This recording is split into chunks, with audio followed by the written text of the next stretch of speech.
What's good, everybody? Melanin Militant is back. So I had to take a step away, take a break from doing this, but I missed it. I hope y'all missed me running my mouth, and I'm just going to get right into this episode. But first, please remember to like, comment, and subscribe, you guys, and check the description down below for the link for where I got my black-owned apparel. So today is a word on the street edition of the show, and there's a couple different things I'm going to talk about. So first, this article that came out from WDEL 101.7 FM, done by Emmitt, Cherry. It was about the death of a 31-year-old black man by the name of Dupree Boroughs. He was a Delmarva power contractor who was fatally shot on the job. Now, when you read the headline of this article, the first thing you're going to do is probably do what I did, which is roll your eyes.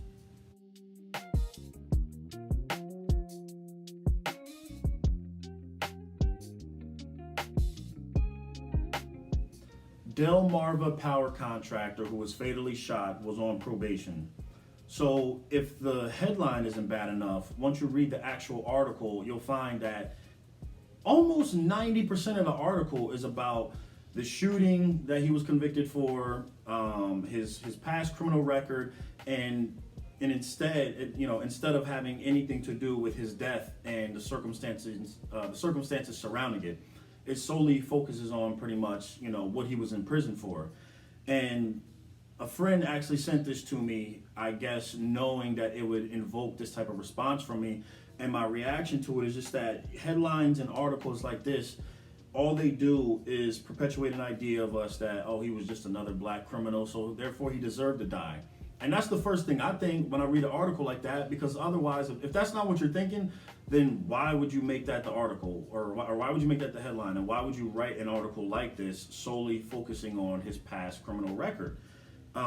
So to me, what an article and headline like this does is desensitize white people so that when the next time a black man is killed on TV, whether it's by a white cop or by another black person or whomever, they're desensitized to it, and they just view us all as worthless and as criminals. So, to hell with it. What does it matter? Another black life gone. But it doesn't just do something to white people, it does something to black people as well.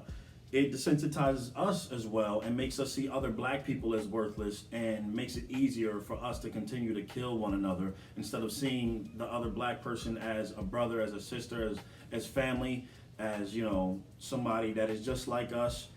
We just see them, it's easier to see them as an adversary, and, it creates a lack of empathy between black people. Now, some people might think that I'm reaching, they think, well, maybe it wasn't the intent of the article to create that narrative that he just was another criminal who deserved to die. Well, y'all can play with that. I'm not here for it. Like I said, with the whole Gucci blackface thing, I don't have the time, the patience, the room in my heart, or for the understanding and all that, and trying to interpret what you were trying to do with this article or with a sweater.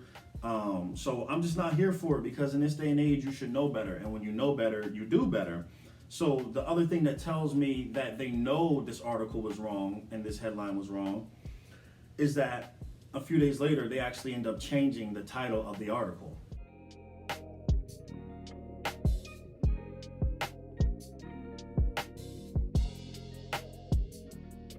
So there you can see they changed the title, and not only did they change the title, this same reporter actually released a second article after this initial one, and the title was something to the effect of how the victim had a heart that, or had a smile that will melt your heart, or to something to that effect. And it's just like you're trying to put a band-aid on it. You're trying to make up for the mistake you already made, but we already see you for what you are.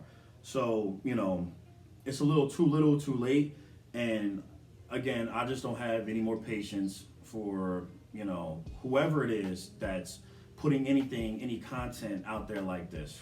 Now let's talk music. So recently, YBN Cordae released his debut album entitled Lost Boy. And I gotta say, man, I'm pleasantly surprised. I never thought I'd be listening to an acronym rapper, all the YBN, NBA, YNW, like, I thought they were all the same mumble rappers promoting recreational drug use and just nonsense. But I actually saw his performance on, I think, either Jimmy Kimmel or Jimmy Fallon when he did his track with anderson.paak. And like I said, I was pleasantly surprised. You know, that track in particular has like this old school bounce to it. You know, tracks like Wintertime that are real lyrical and deep. Family Matters, which is, you know, really transparent about his personal life. But then he also does the skits like Sweet Lord, that are real like early Kanye-esque. So it just shows that the kid is talented. He's versatile. He has a refreshing sound, and he's relatable because I believe he's only like 21, 22. So even though he can get kind of deep, kind of like the J. Coles and the Joey Badasses of the world, he still can kind of sound like the new generation, this new era, this new sound. Like, you know, so he still sounds like a young kid, but he can, you know, he can switch it up and kind of play in any field and have any sound or do any sound that he wants to, and he does it well. So again, I was really shocked. I like this album. To me, this is probably the best hip hop album out right now. And possibly, I don't know, this is reaching possibly the best hip hop album we've had so far in 2019. I don't know. I would have to think about what else has been released. But I gotta say, YBN Cordae, I think he's got everything it takes to really succeed in this rap game, to stick around for a while. I'm not sure about the other guys in the YBN affiliation. Like I said, I never really listened to anybody else that had acronyms in front of their names. But I know that this dude is legit. He's as real as it gets. You know, talks about life and family, mental health, which we know is taboo for Black people. But again, still has this new era sound that he can go to as well. So I just think he's got like the full package. I like this kid. I even watched his interview on The Breakfast Club.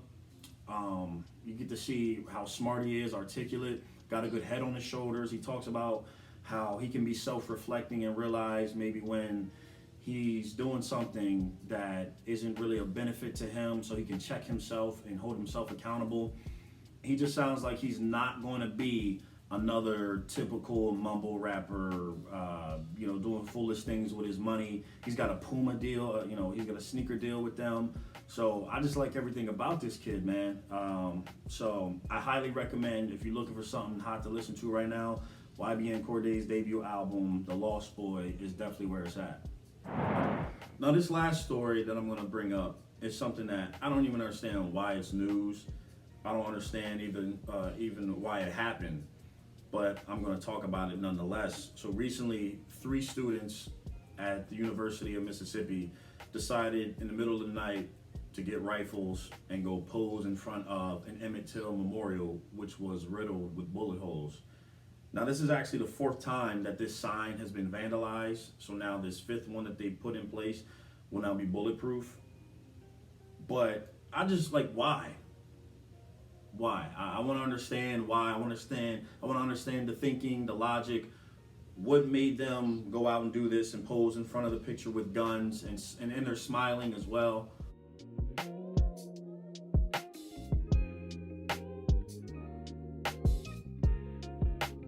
So yeah, I'm just pissed off and I'm annoyed by it. But then people will have the nerve to wonder why I am the way I am and call me racist for being prideful, for being Black, and for calling out racist, ignorant white people for stupid stuff like this. And don't even get me started on how white people would have a conniption because these are things that actually happened as well. These examples I'm about to throw out, these are things that have actually happened and that things that white people have actually had conniptions over, you know, whether it's taking down the Confederate flag in southern states or removing statues of Confederate generals of the Confederate Army. And, you know, white people lose their minds. Oh, it's not hatred, it's history. Okay, so you can have your history, so why can't we have ours?